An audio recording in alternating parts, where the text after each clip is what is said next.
दोस्तों, हम सब अपने सपने, हम सब अपने ख्वाबों को साकार करना चाहते हैं, लेकिन क्या वो साकार हो पाते हैं? नहीं दोस्तों, बिकॉज उन सपनों का कत्ल होता है।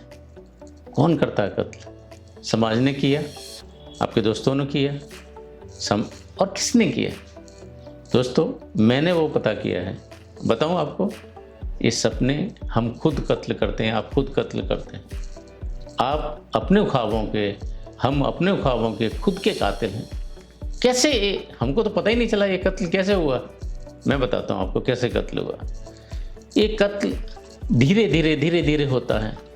ज़िंदगी के शुरुआत में जब हम 23-24 साल की उम्र में होते हैं, 100 लोग अगर हम अपने सपने लेके चलते हैं, 90 लोगों के सपने साकार नहीं होते हैं। मैं दोबारा बोलता हूँ, 90 लोगों के सपने साकार नहीं होते हैं, उनका कत्ल होता है। वो सपने मर्डर किए जाते हैं और हम खुद मर्डर करते हैं उनका। कैसे? ऐसा हम कैसे करते हैं भाई? वो हम करते हैं, हम अपने एटीट्यूड से, अपनी हैबिट्स से, अपने एक्शन से, अपने इनएक्शन से। लोग कुछ चीज़ों को मैं आज डिस्कस करूँगा। उसमें से कुछ चीज़ें जो मैं पहली बोलता हूँ वो है इनडिफरेंस। क्या है? किसी चीज़ के बारे में केयर नहीं करना, किसी चीज़ के बारे में बॉदर नहीं होना। तो जब चीज़ें के बारे में हम सोचना बंद कर देते हैं, केयर करना बंद कर देते हैं, उनके बारे में कॉशियस होना बंद कर देते हैं, तो वो दोस्तों कहीं से कहीं चली जाती हैं। धीरे धीरे क्या होता है, टाइम पैसेज के साथ में वो जहाँ आप पहुँचना चाहते थे वहाँ से ड्रिफ्ट होकर कहीं और पहुँच जाते हैं। तो दोस्तों, इनडिफरेंस का जो डिसीज़ है, बीमारी है, एक कैंसर जैसी बीमारी होती है। इंडिफरेंस को ओवरकम करें। दूसरा और क्या होता है कि हमेशा एक डाउट में रहने थे। मीन्स हमारी अपनी स्ट्रेंथ, हमारी अपनी क्षमता, हमको खुद उसके बारे में यकीन नहीं होता। दोस्तों, एक बात मान के चलना, जिस बच्चे का घर में इज्जत नहीं होती, उसकी समाज में भी इज्जत नहीं होती।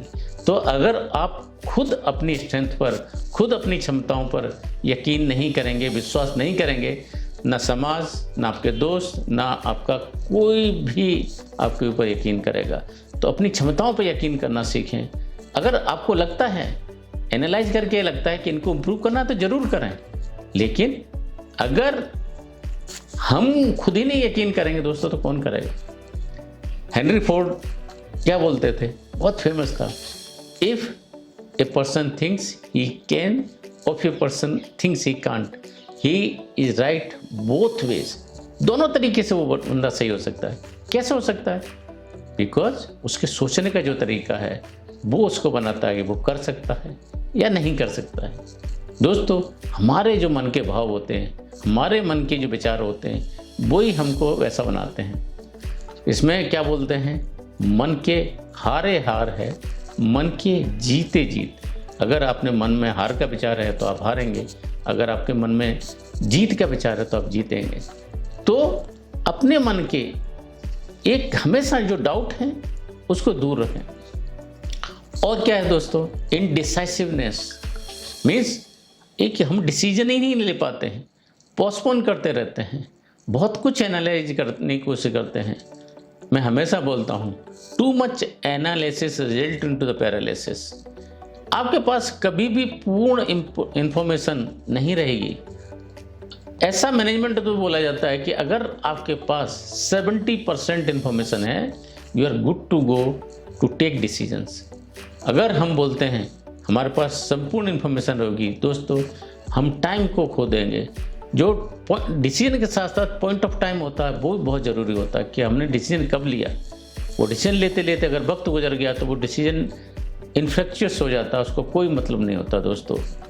तो हमेशा डिसीजंस लेने के मामले में एक कॉशियस रहें, एनालाइज करें, बट उतना ही एनालाइज करें जितनी ज़रूरत होती है। अगर 70% ऑफ इंफॉर्मेशन भी अवेलेबल है तो you are good to go. मैं हमेशा बोलता हूँ, लाइफ एक रात में ड्राइविंग की तरह होती है। रात में जब हम ड्राइव करते रहते हैं, आपको रास्ता पूरा नहीं दिखता, हमको रास्ता पूरा नहीं दिखता। किसी को 100 मीटर दिखेगा, किसी को 200 मीटर दिखेगा, depending upon what type of vehicle we are driving. दोस्तों, अगर मैं बोलूँ मुझे पूरा रास्ता दिखेगा तभी मैं चलूँगा, तो दोस्तों रास्ते में कभी चल ही नहीं पाएंगे हम। एक स्टेप जाना, एक 100 मीटर जाना, एक 500 मीटर जाना, फिर रास्ता अपने आप दिखेगा दोस्तों। तो आगे चलते जाएं, रास्ता मिलता जाएगा और आप अपने सपनों को साकार करते जाएंगे। और क्या है दोस्तों, एक पेसिमिज्म कार्य रहता है। कुछ लोग हमेशा देखेंगे, हर चीज़ में समस्या देखते हैं। अगर उनको खिड़की से बाहर देखना है तो उनको सूरज नहीं दिखेगा, उनको ग्रीनरी नहीं दिखेगी, खिड़की कितनी गंदी है दिखती है दोस्तों। तो अगर जब भी ग्लास हाफ है, ग्लास फुल है, और दोस्तों मैं हमेशा बोलता हूँ ग्लास हाफ है फुल है, उससे इम्पोर्टेंट ये मानो कि आपको अंदर क्षमता है, आप ग्लास को दोबारा भर सकते हो। ये परमानेंट नहीं होता लाइफ में। तो ऐसी और कौन सी चीज़ें हैं। कुछ लोग होते हैं हमेशा चिंता वाले मोड में रहते हैं। दोस्तों चिंता होती है ना, वो हमेशा चिता से बढ़ के रहती है। चिंता से अगर कोई भी एक समस्या का समाधान हुआ तो आप मुझे बता दें, चिंता किसी चीज़ का समाधान नहीं कर सकती। हमेशा एक्शंस होते हैं वो समस्या का समाधान करते हैं। एक्शंस इन राइट डायरेक्शन वो समस्या का समाधान करते हैं।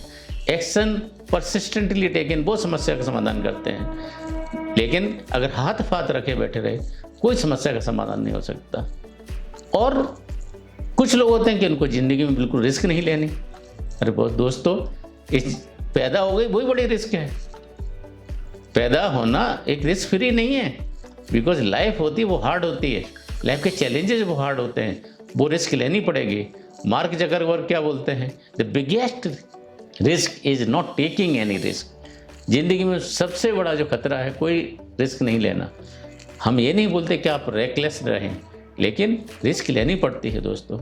अगर एक जहाज को हार्बर में ही खड़ा कर दिया जाए, सेफ है, रिस्क फ्री है, लेकिन is it meant for that? किसके लिए बना है जहाज? वो बना है समुद्र में जाने में, वो बना है लहरें फेस करने के लिए। हो सकते हैं टाइटैनिक जैसे शिप भी होंगे जो टूटेंगे, बट शिप उसी के लिए बने हैं दोस्तों। तो रिस्क फ्री लाइफ जैसा कोई कंसेप्ट है ही नहीं। अगर आप चाहते हैं सेफ लाइफ रहे दोस्तों, नहीं, लाइफ 100 ईयर है, 40 ईयर्स है, ये इम्पोर्टेंट है कि वो उसका आउटकम क्या है। सिकंदर ने 40 साल से नीचे की उम्र में दुनिया जीत ली। विवेकानंद ने एक छोटी सी उम्र में दुनिया को बता दिया कि अध्यात्म क्या होता है। तो एक रिस्क नहीं लेना, एक ऐसी ज़िंदगी की आप दावत दे रहे हैं जिसमें कोई सपना हो ही नहीं सकता, कोई सपना साकार कर ही नहीं सकते आप। तो दोस्तों अगर आप सपने के कातिल हो सकते हैं तो आप अपने सपने के सेवियर भी हो सकते हैं। कैसे हो सकते हैं कि इंडिफरेंस के एटीट्यूड को ओवरकम करें, अपने सेल्फ डाउट को ओवरकम करें, अपनी पेसिमिज्म को ओवरकम करें, अपनी रिस्क लेने के जो एटीट्यूड को उसको बढ़ाएं।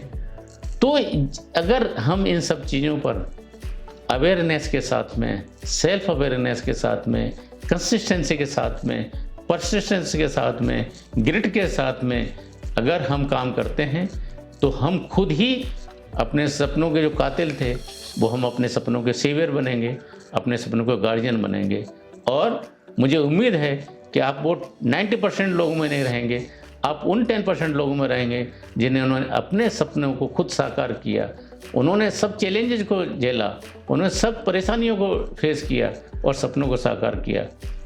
In case you need any help from us, we are there to help you out. Just write to us, we'll come back to you. Put in the comments what you need from us. With this, I'll take your leave. Stay blessed and Jai Hind.